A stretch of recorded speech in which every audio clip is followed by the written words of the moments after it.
Hey guys, manatag metal detecting. So, mani akong kuha karon ng mga junk. Advice ako sa metal detecting. Kung kuha mo mga junk, always nyo ituson nyo doon. So, mani akong junk na kuha mo. Junk. Medyo bay-ubay yun siya. So, natin sudan na sa junk. Makuha ta og jang ato ajang dad-uno kay sunod balik na to para di na nato siya makuha. So modern ako nakuha ko ng mga junk guys.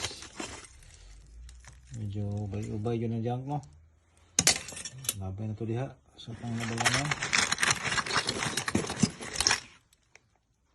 Apa?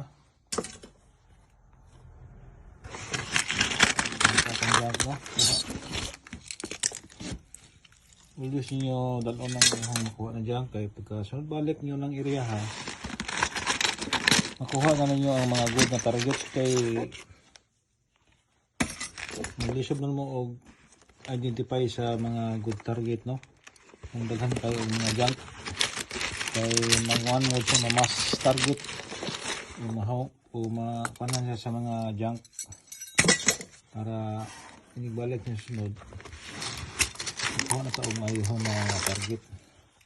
So nakakuha ko coins, isa kabok coins na. So tinaghan og junk dito. So maglisod jud kog kuha og mga good target na. Almost junk.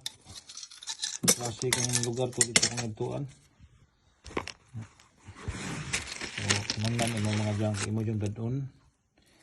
Labay mo sa tamang labayanan kay ang mapuna-pun kuha pa ng labay sa tamang labayanan. Kung gusto niyo madalo na yung mga junk kay para sunod balik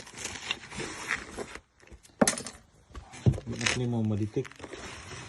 Kung gusto murang ibilin dito sa imong area sa kanang detect niya, sunod balik nimo mag-detect ang gapon nimo.